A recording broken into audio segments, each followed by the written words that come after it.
প্রেসিডেন্টের ভাষণের উপরে বক্তব্য অব্যাহত আছে, এটা থাকবে, এটা চলবে। এ নিয়ে মাননীয় চিফ হুইপও আমাদের সাথে কথা বলেছেন।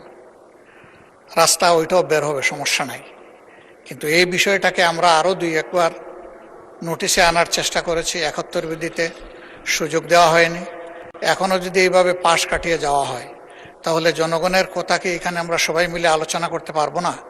আমরা কি একটু সুযোগ সৃষ্টি করব না সবাই মিলে, যে এই সমস্যার সমাধানটা কিভাবে করা যায়? আমরা তো কাউকে দোষারোপ করার জন্য এই আলোচনায় যাচ্ছি না, আমরা বাস্তব অবস্থাটা জেনে কি করা যায় সেই বিষয়েই তো আমরা কথা বলতে চাচ্ছি।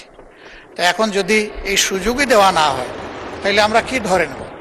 আমরা ধরে নেব যে জনজীবনে এখন যে প্রবলেমটা সবচেয়ে বার্নিং, এইটাই আমরা এই সংসদে আলোচনা করতে পারলাম না। এটা কি আমাদের জন্য একটা দুর্ভাগ্য হবে না মাননীয় স্পিকার? দেশের মানুষ তো প্রত্যাশা করছে। আমি নিজে এই বিষয়গুলো বাস্তবে বোঝার চেষ্টা করেছি।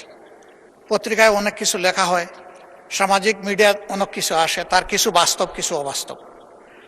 নিজেকে বোঝার চেষ্টা করছি আসলে কতটুকু বাস্তব, কোন জায়গায় কোন সমস্যাটা। কিন্তু সব কিছু তো ওখানে গিয়ে আমি বুঝতে পারবো না। আরও কিছু বুঝতে হবে সরকারের সংশ্লিষ্ট মন্ত্রণালয় থেকে। আপনি বিবৃতির কথা বলেছেন, তিনি যে বিবৃতি দিয়েছেন আমি বাস্তবের সাথে কোনো মিল খুঁজে পাইনি। তা সে বিবৃতি দিয়ে কি হবে? এই বিবৃতিতে কি সমস্যার সমাধান হবে? একদিকে বলা হচ্ছে তেলের কোনো সংকট নাই, আরেকদিকে বাস্তবে কি ঘটতেছে সেটা তো সম্পূর্ণ ভিন্ন। এবং দেখতে যে এই নিয়ে দারুণ অসন্তোষ মানুষের মধ্যে। আমরা যদি এখানে একটু খোলামেলা আলাপ করতে পারি, সঠিক তথ্যগুলি যদি এই ফ্লোরে আসে, আমরা সবাই দায়িত্ব ভাগ করে নেব। জনগণ তো এই দেশে আমাদেরকে প্রতিনিধিত্ব করার জন্য এখানে পাঠিয়েছে। এই জনগণকে সঠিক জায়গায় আনার জন্য আমরাও দায়িত্ব পালন করতে চাই। তাইলে যদি আমাদের নোটিশগুলো এইভাবে কোনোটাই আলোচনায় না আসে, যদি বিবেচনায় না নেন, তাহলে মাননীয় স্পিকার এখানে থাকবো কেন? কি জন্য এসেছি? জনগণ তো তাদের প্রয়োজনে আমাদেরকে পাঠিয়েছে, আমাদের প্রয়োজনে তো এখানে আসেনি। সেই প্রয়োজনে যদি পূরণ করতে না পারলাম, থাকার তো কোনো সার্থকতা নাই। এই সংসদে আমরা প্রত্যেকটি সেকেন্ড ব্যয় করতেছি, এর পেছনে জনগণের রেভিনিউ তো খরচ হচ্ছে। আমাদের দায়িত্ব জনগণের কাছে।